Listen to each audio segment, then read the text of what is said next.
years ago, before our ability to exist as independent and functional adults that are capable of working jobs, attending classes, and managing responsibilities, was our entrance into this world as completely dependent newborns. It was a time where our needs were constantly catered towards by caregivers. Many of you who have your own children, have worked as nannies or babysitters, understand what this caregiving role and the stresses that come with it are all about. However, what happens when these roles are suddenly reversed at a later point in life, where the child is now responsible for caring for a rapidly deteriorating parent? That is the dilemma faced by caregivers of patients with Alzheimer's disease, and that is the topic that I'm going to be discussing today. Whereas a child, there's a light at the end of the tunnel and they'll gain independence over time, an Alzheimer's disease patient, the end of the tunnel is quite simply death, and with really nothing they can do about it, and they lose this independence over time. The World Health Organization reports that 1 in 10 people around the world over the age of 65 currently have Alzheimer's disease. 30 million people around the world. Now, and it's consistently listed as one of the top 5 or 6 causes of death around the world. But what makes Alzheimer's disease a little bit scarier than the other ones is that it currently has no cure.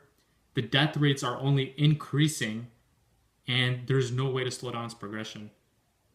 Whereas a disease such as cancer or HIV or AIDS, their death rates are decreasing over time. For example, cancer from 1991 to 2014, its death rates have fallen 25%. Alzheimer's disease in that same time span has increased by 55%. And the number is expected to double by 2050. So this means extremely relevant to all of us and is something that we're going to have to be extra aware of. Today I'm going to be talking to all of you about the 7 stages of Alzheimer's disease, what can be expected at each stage, and sources of caregiver burden that arise at each of these stages. So looking at the 7 stages of Alzheimer's disease, they can generally be separated into a mild phase, a moderate phase, and severe phase. Stage 1 of Alzheimer's disease is asymptomatic. You really don't see any physical repercussions of it. The only thing you can detect is through a PET scan or a brain scan, where you examine different brain chemistry. Now moving into stage 2, it's a little bit of dementia. You forget names. You might forget very basic facts. But that usually, when people see that, they usually just attribute it to as a part of old age. Now we've moved through almost 1/3 of the stages, and yet it's still difficult for us to have identified the disease at any point. That's problematic because, as you may know, one of the keys to stopping diseases is early detection and stopping its spread. But with Alzheimer's disease, that means very difficult. Stage 3 moves to the later part of the mild phase, where the dementia gets slightly more severe.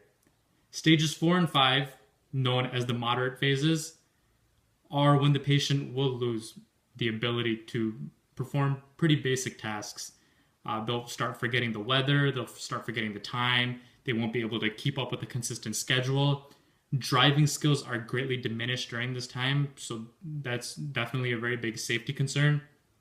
And then you move into stages 6 and 7, which is where a lot of the stresses really begin. Stage 6 is associated with a phenomenon known as wandering, where the patient will just get up and walk out and leave in the middle of the night. That's a big stress for whoever's living in the house with the patient because they can get lost, they can easily have fractures, get more sick, death is a possibility. At stage 7, the patient has lost all executive functions. Muscular rigidity, they've forgotten how to swallow, they can't eat by themselves, they can't use the bathroom by themselves. They need 24/7 hands-on care. As you can see, as the disease progresses throughout its stages, the assistance the caregiver needs to bring along also increases with the stages, which is associated with higher caregiver burden. The International Journal of Alzheimer's Disease reports that caregivers of patients with Alzheimer's disease have rates of anxiety, depression, cardiovascular disease, and hypertension much higher than the average population, and a lower life expectancy as well. There's a few reasons for this: physical burden, financial burden, and emotional burden. Emotional burden, because As a family member, you feel completely powerless. You don't know what to do anymore. You want your family member to do better, but now someone that you used to love is deteriorating at a rapid pace. Financial burden. Not only are the medications expensive, but you used to work jobs and now you have to take hours out of your job to attend towards the patient. Either that or you're paying a lot of money for special care facilities to care for that parent. Physical burden, the waking up in the middle of the night, having to help the patient eat and perform all other activities is a very physically exhausting process. I lived with an Alzheimer's disease patient for the past few years, and she couldn't even swallow properly, and she would get saliva collected in her mouth, so she couldn't talk properly. Every hour or so, we had to put a syringe in there and pull the saliva out so she could even talk. So as you can see, the burden is big, not only on an individual level, but on a grand scale. So with that being said, there are steps that people can take to sort of mitigate the burden, and that mostly comes from preparation for the role that is to come. Financial preparations and community-based assistance.